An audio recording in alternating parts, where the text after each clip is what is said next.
X din, red flag din sa kanila yung girl. So ang ginawa ko, syempre nararamdaman ko na bilang ina, na parang ang sabi ko is, baka maubos yung anak ko. Tapos parang feeling ko, nilalayo niya sa amin si Kaloy na wala kaming ninakaw, wala kaming ginalaw na pera niya. Ang naging mecha lang naman talaga, no, ever since is yung babae talaga.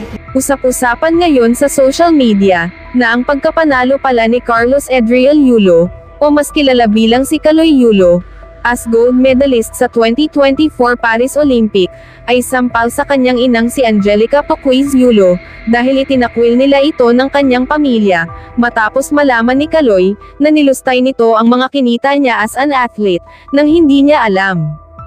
Mas sine-celebrate pang araw ng pamilya niya, ang panalo ng ibang bansa gaya ng Japan, kaysa sa sarili niyang anak. Ipinagdiinan naman ng ina ni Kaloy, na ang hidwaan nila ng kanyang anak, ay hindi umano dahil sa paglustay nila ng pera ni Kaloy, kundi dahil umano sa girlfriend nito, na pilit daw umanong inilalayo ang loob ni Kaloy sa kanyang pamilya. Narito at panoorin po natin ang kanilang mga pahayag.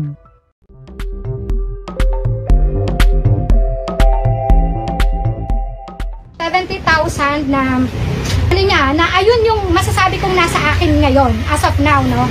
Kasi niya yun ang tawag dito, cash incentives niya yun ng World Championships 2021. So sa akin ibinigay ni Ma'am Weng kasi ayoko syempre alam mo na din sa kanila yung X din, red flag din sa kanila yung girl. So yun yung so sa akin ibinigay. So ang ginawa ko, syempre nararamdaman ko na bilang ina, na parang ang sabi ko is, baka maubos yung anak ko in the future. So ang ginawa ko, dineposit ko siya under my name sa BPI account dito sa may BPI dito sa may Vito Cruz. Then pinahold ko siya, ginawa ko siyang bond for credit card. Na nung nagkaroon kami ng diskusyon ni Kaloy, pinuntahan ko agad yung BPI kung paano ko siya pwedeng isoli yung credit card para ma-withdraw ko yung pera niya. So unfortunately, kailangan ko ng 2 years para ma-withdraw ko siya, otherwise kasi magpe-penalty ako. Tapos for ano pa daw yon, sabi nila for approval pa. Kung kasi isa-surrender ko lang naman yung credit card na yon. So intact yung mga pera niya. Sa tingin niyo ma'am, ano ang naging mitsa dito sa hindi niyo pagkakaunawaan ng anak niyo ni Kaloy? Sa anak niyo na si Kaloy? Ang naging mitsa lang naman talaga, no, ever since is yung babae talaga. Kasi yes, lalong lumaki, tapos na parang nagkaroon kasi ng training camp si Kaloy. Kasama ko yung asawa ko, naghatid kami sa Terminal 3. Ang sabi sa akin ni Rayland, yung coach niya, tita, alam mo na ba ang nangyari? Sabi ko, no idea at all. Kasi hindi naman kami nag-uusap ni Kaloy So wala kaming idea talaga kung ano yung nangyari. Na parang pagdating pala doon, ang sabi ni Coach Mone, dapat pagdating ni Eldro Ed lang, teammate niya, yung babae, wala doon sa apartment niya. Sa bahay na tinitirahan niya na binabayaran ng JOC na nire-reimburse ng PSC every end of the year. So dapat bahay lang siya ng mga atleta, parang dorm. So yung mga outsiders dapat wala doon, especially yung walang kinalaman sa training. Oo, tinanggap niya, pinakita ni Kaloy, tinanggap niya, nandun yung mga maleta ng 2 bata. Pero sa tingin mo, yung anak ko is 15 years old.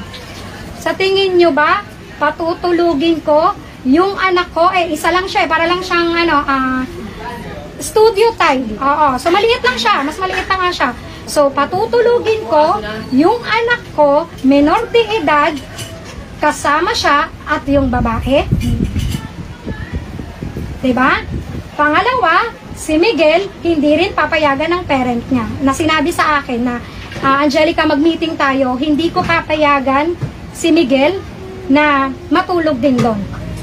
Siyempre, mahirap, puro lalaki diba? Na anything na mapatingin or something, actually, yun din yung sabi ni Coach Mone, no? Baka mapatingin si Miguel sa puwet na dahil nakakalat, maging masama yung bata.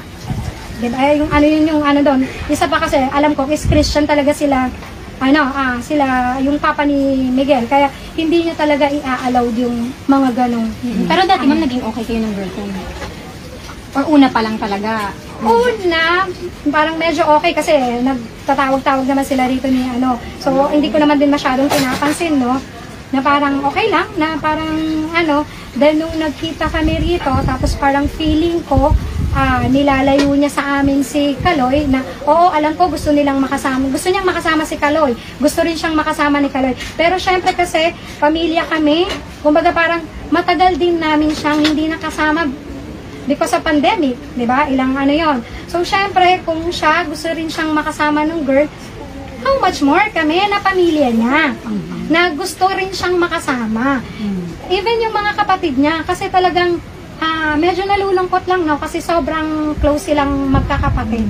Pero after nung nangyari yung namin ni Kaloy, so parang even yung youngest ko, yung eldest ko, yung medyo si Eldro, medyo ganun-ganun lang yan eh. Hindi ganun kalalim, katulad ng sabi nga nung teacher ni Iza nung nagkausap sila sa palarong pambansa na sobrang malalim yung galit na nararamdaman ng youngest ko kay Kaloy. Ma'am, mensahe nyo na lang kay Kaloy, ma'am, ngayon. Kung mensahe, ano bang mensahe mabibigay ko sa kanya? Na parang kasi lahat naman sinabi ko na no? Kung hindi naman niya ako paniniwalaan, wala naman akong magagawa eh. Basta ang alam ko, sabi ko nga, dahil sa konsensya rin namin ng asawa ko, na wala kaming ninakaw, wala kaming ginalaw na pera niya. Siguro meron portion na hindi man lang sabihin mong aaray yung bulsa niya. Na parang kasi naman namin ininvest sa bahay ng para, 'di ba, na makita din niya na eto, kahit paano. Sa bahay ma'am, pwede niyo pong yun yung sa bahay na pwede mo masabi na, ay, may remembrance ako sa pera ko. Kasi yan ang sinasabi ko sa mga anak ko. Every time na magkakaroon sila ng cash incentives, malaki o maliit, sinasabihan ko sila na bumili kayo yung merong maaalala nyo na ay galing to sa palarong pambansa, ay galing to sa ganito kong cash incentives, ay galing to sa Ma'am, pag sinabi mo pong hindi aaray yung bulsa,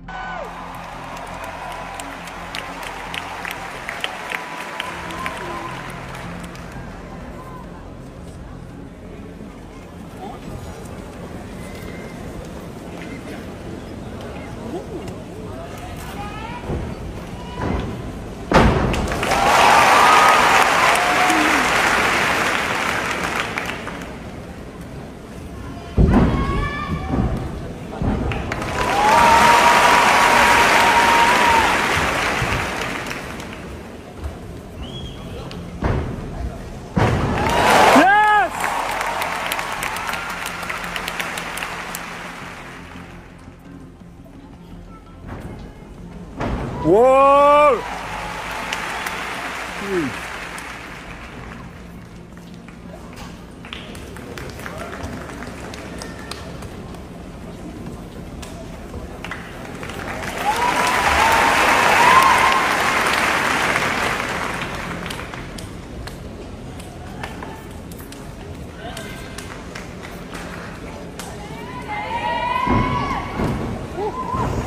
Yes!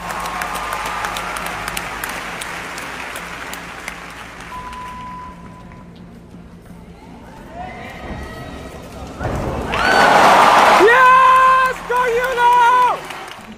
Masaya, tapos medyo naiyak, syempre. Sobrang tuwa sa nangyari.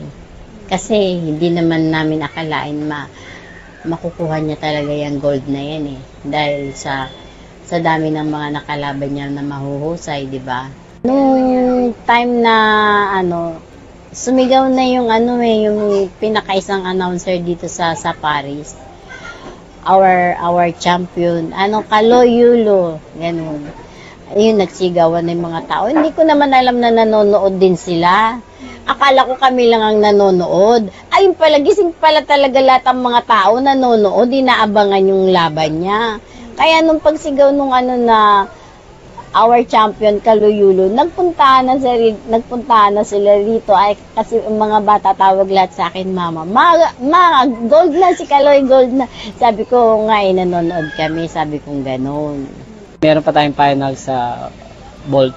Sana makuha niya pa rin. Kaya niya. Nakakasan niya ng loob niya. Lagi magdasal. Kabado. Tapos, kabado na masaya. Kasi nakuha niya yung best routine niya na konti lang yung hops niya. Talagang perfect yung floor niya. Ang ganda kagabi. Ang ganda ng laban niya. Siguro yung pagkatalo niya nung 2021 sa Tokyo. Siguro yung nagpursige sa kanya dito ngayon sa 2024 Olympic na manalo. Marami ring bata na naghahangad na maging katulad niya. Marami, sobrang daming atleta na gusto nang maging kagaya niya. Like me, gusto ko rin maging kagaya niya na Olympian. And one thing lang is, sobrang nakaka-proud kasi tumatak na sa larangan ng gymnastics yung taga-Pilipinas, si Kuya, and na siya na yung pinakamagaling sa buong mundo sa floor exercise. And siyempre, sobrang nakakatuwa. Siya, kuya ko pa. Siyempre, nakaka-proud din talaga and nakakakilabot. And it gives hope And it gives hope for me na, siyempre, na posible pala na kaya kong gawin yan. Na posible pala na magagawa ko rin yun. Sobrang nakaka-proud po and nakakakilabot kasi first time marinig ang national anthem sa Olympic podium po ng gymnastics po. And yung gold po na napanalunan niya po is parang first time in history sa larangan po ng gymnastics. Ang galing-galing mo, kuya, and proud na proud ako sa'yo, and pagpatuloy mo lang yan, and hintayin mo kami. Hintayin mo ako sa 2028 kasi dalawa tayo mag-Olympics, or tatlo tayo, even better. Tatlo tayo mag-Olympics, 3 Yulo. Yeah. Kuya, good luck sa laban mo mamaya, and nandito lang naman kami lagi nakasuporta sa'yo kahit anong mangyari. Ayun lang po. And congrats. Manila standard from the Philippines. What can you say about the victory of? Wala po. Hindi ko na po anong sasabihin. Sobrang nanginginig pa rin po.